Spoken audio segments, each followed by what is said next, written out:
जय श्री कृष्ण। तो आज हम इस वीडियो में बात करने वाले हैं पुराणों के बारे में कि जो पुराण है वो वास्तविकता में वेदों का ही स्वरूप है, वो वेदों से ही आई है। किंतु कुछ लोग ये मानने से मना करते हैं कि जो पुराण है उनको हमें नहीं मानना चाहिए, हमें केवल वेदों को मानना चाहिए, क्योंकि जो वेद हैं वही सत्य हैं और जो पुराण है वो वेद व्यास जी ने नहीं लिखी हैं। पुराण जो है वो बहुत ही बाद में आए हैं और अभी लिखे गए हैं, किंतु जो वेद है वो बहुत प्राचीन है। सत्य है कि हमको वेदों को अवश्य प्रमाण मानना चाहिए, किंतु वास्तविकता में साथ ही साथ हमको पुराणों को भी प्रमाण मानना चाहिए। अब पुराण कितने प्राचीन है और पुराणों का व्याख्यान वेदों में दिया गया है, उपनिषदों में दिया गया है। मैं आपको बताता हूं कि बृहदारण्यक उपनिषद के अनुसार सबसे पहला जो पुराण है वो है ब्रह्म पुराण। तो बृहदारण्यक उपनिषद में ये बताया गया है कि जो पहला पुराण है वो ब्रह्म पुराण है। दूसरा है पद्म पुराण।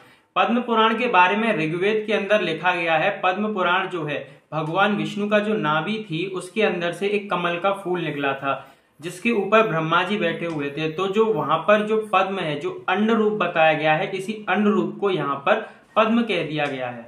अब अगला जो पुराण है वो है विष्णु पुराण।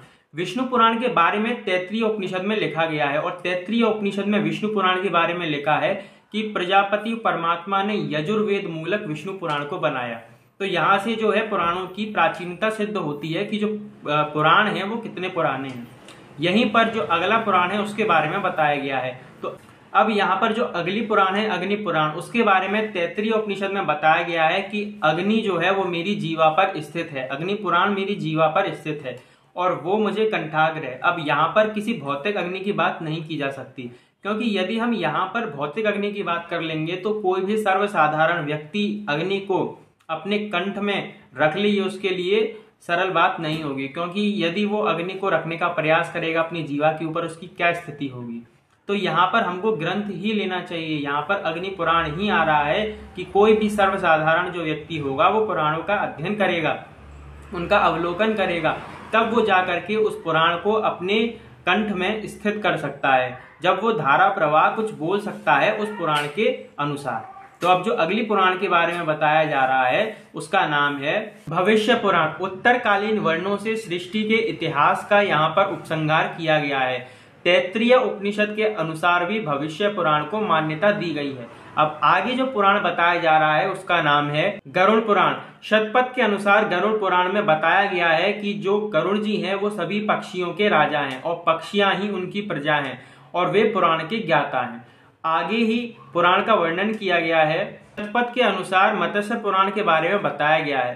तो जो मनु महाराज है उनके हाथ में किस प्रकार से भगवान विष्णु मत्स्य के रूप में आए और इसी पुराण के अंदर मत्स्य के बारे में बताया गया है। मत्स्य अवतार के बारे में विवेचन किया गया है। इसी से जो अगली पुराण आती है उसका नाम है वराह पुराण। अथर्ववेद के अंदर वराह पुराण के बारे में बताया गया है, किस प्रकार से वराह भगवान ने पृथ्वी को स्थित किया, उसी संवाद को वराह पुराण कहते हैं। आगे चल के जो आती है वो है वामन पुराण, जो कि ऋग्वेद के अंदर बताया गया है। ऋग्वेद के अंदर वामन पुराण के बारे में बताया गया है किस प्रकार से वामन भगवान ने 3 चरणों में ही इस सारी पृथ्वी को, भूमंडल को नाप दिया था। तैत्तिरीय उपनिषद में ब्रह्मांड पुराण के बारे में बताया गया है। जो प्रजापति है वो किस प्रकार से ब्रह्मांड में स्थित होकर के ब्रह्मांड की रक्षा करता है, उसी को ब्रह्मांड पुराण के बारे में बताया गया है। इसी को ब्रह्मांड पुराण के अंदर लिखा गया है। मंत्र ब्राह्मण दोनों है वेद, ना इन दोनों में किंचित भेद। तो इनके बारे में वेदों के अंदर पुराणों के बारे में भी विवेचन किया गया है और बताया गया है। तो ये तो एक साइड हो गई कि जो वेद हैं उनके अंदर पुराणों का विवेचन किया गया है। अब हम एक दूसरा पक्ष भी इसके अंदर लेंगे। वो दूसरा पक्ष क्या है? दूसरा पक्ष है वो रखा जा रहा है पुराणों पर आक्षेप और उनका समाधान। तो पुराणों पर कई सारे लोग इस बात का आक्षेप करते हैं कि जो पुराण है उसके अंदर बुद्ध भगवान का जो है वर्णन किया गया है। तो व्यास जी जो हैं वो महाभारत कालीन व्यक्ति हैं, किंतु वहीं पर जो बुद्ध जी हैं वो 600 वर्ष पूर्व पहले के आए थे। किंतु जो व्यास जी हैं उन्होंने पुराणों के अंदर बुद्ध भगवान का वर्णन किस प्रकार से कर दिया। तो यहाँ पर बताया जा रहा है कि वेद व्यास जी ने पहले ही बुद्ध भगवान का जो वर्णन किया वो नहीं होना चाहिए था। उनको ये कैसे पता चला कि जो बुद्ध भगवान हैं वो आगे चल के आएंगे। तो यहाँ पर जो पुराण है इसके बारे में बताया जा रहा है कि बुद्ध भगवान जब हुए उसके बाद ये पुराण लिखी गई, इसीलिए इसके अंदर बुद्ध भगवान का वर्णन किया गया। तो इससे ये सिद्ध होता है कि यहाँ पर ये लोग बताना चाहते हैं कि जो पुराण है वो अभी अभी आई है, कुछ वर्ष पूर्व पहले ही इन पुराणों का प्रादुर्भाव हुआ है, इसलिए वेद से प्राचीन नहीं है। किंतु यहाँ पर ये भाव भी स्पष्ट हो जाते हैं कि जो वेदव्यास जी थे वो त्रिकालदर्शी थे। मनुस्मृति के अनुसार बताया गया है भूतम भव्यम भविष्य च सर्वम वेदात प्रसिद्ध्यति, अर्थात कि जो भूत भविष्य और वर्तमान की घटनाएं हैं उनको भी वेदव्यास जी देख सकते थे। उन्हीं के बारे में वेदव्यास जी ने लिखा है। वेद पुराण ये सारे जितने भी हमारे शास्त्र हैं वो केवल भूतकाल की जो घटनाएं घटती हैं उनके बारे में हमको नहीं बताते। हमारे जो शास्त्र हैं उनके अंदर जो है भविष्य गति से वर्णन किया गया है हर चीज का। तो जिस प्रकार से हम देखते हैं कि बुद्ध भगवान का वर्णन किया गया, किंतु उसके अंदर कल की भगवान का भी वर्णन किया गया है। बुद्धो नामना जनसुता कीकटेषु भविष्यति, अर्थात वहां पे लिखा गया है कि भविष्य गति से इसका वर्णन है। बुद्धो नामना जनसुता कीकटेषु भविष्यति, अर्थात भविष्य में होने वाले बुद्ध अवतार के बारे में व्यास जी ने वहां पर पहले ही अंकित कर दिया, वहीं पर संकेत कर दिया। वहीं पर बाद में उन्होंने कल्कि भगवान के बारे में भी बताया कि जो कलयुग है उसके अंत में भगवान कल्कि जो है वो अवतार लेंगे। तो इस प्रकार से व्यास जी ने जो है जो भविष्य गति से घटनाएं घटने वाली हैं उन सब का जो वर्णन है वो हमारे शास्त्रों में पहले ही लिख दिया।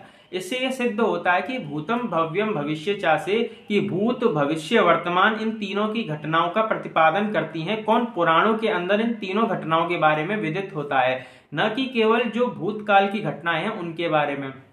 भविष्य गति से जो है वो पुराण लिखी जाती हैं। पुराण वेदव्यास जी ने पहले ही लिखी थी। और कोई व्यक्ति ये भी आक्षेप कर सकता है कि वेदव्यास जी ने भविष्य गति से इन सबका वर्णन कैसे कर दिया। तो महाभारत के आदि पर्व में इस बात को बताया गया है कि जो वेदव्यास जी हैं वो त्रिकालदर्शी थे। उन्होंने अपनी माता जो सत्यवती हैं उनको भी धृतराष्ट्र और पांडु का जन्म होने से पहले ही सत्यवती माता को धृतराष्ट्र और पांडु के बारे में उनका वर्णन किया था। तो इससे ये पता चलता है कि वेदव्यास जी जो हैं वो त्रिकालदर्शी थे। महाभारत के आदि पर्व में इस घटना का क्रम बताया गया है। तो ये सिद्ध हो जाता है कि जो वेदव्यास जी हैं वो त्रिकालदर्शी थे, वो योग के बल पर कुछ भी कर सकते थे।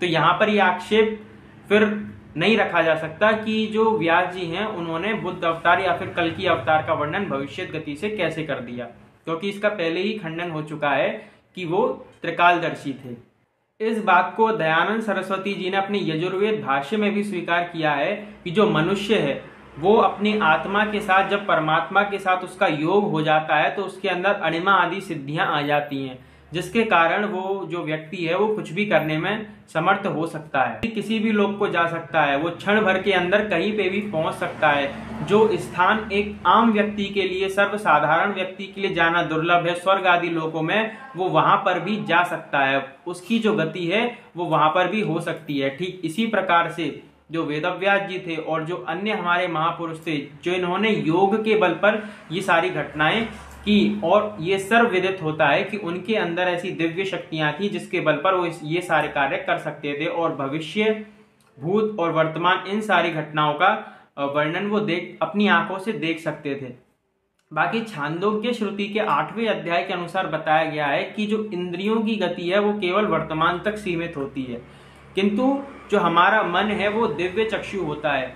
यदि हम स्वयं को पवित्र रखें, अपने मन को पवित्र रखें, तो हमारा जो मन है वो भूत भविष्य वर्तमान तीनों घटनाओं को देख सकता है, तीनों घटनाओं को देख सकता है। किंतु जो इंद्रियां हैं हमारी वो केवल सीमित है। हम इंद्रियों के द्वारा भविष्य की घटनाओं को नहीं देख सकते। इंद्रियां केवल वर्तमान की वस्तुओं को देखने में सामर्थ्य रखती हैं। हम जो स्वप्न अवस्था में होते हैं, जो हम स्वप्न देखते हैं, वो भी हम दिव्य चक्षु के द्वारा देखते हैं। तो ये जो चक्षु है इसके बारे में गीता के अंदर भी वर्णन आया है, दिव्यम ददामि ते चक्षु। तो इस प्रकार से मैंने आपको बताया कि पुराण जो है वो वेदों के माध्यम से किस प्रकार आए हैं और किस प्रकार से जो आक्षेप लगाया जाता है किसी और अन्य व्यक्ति के द्वारा, तो उस आक्षेप का भी यहाँ पर खंडन किया गया है। तो आगे की जो वीडियोज हैं उनको देखने के लिए आप चैनल को सब्सक्राइब कर लीजिए। जय श्री कृष्ण।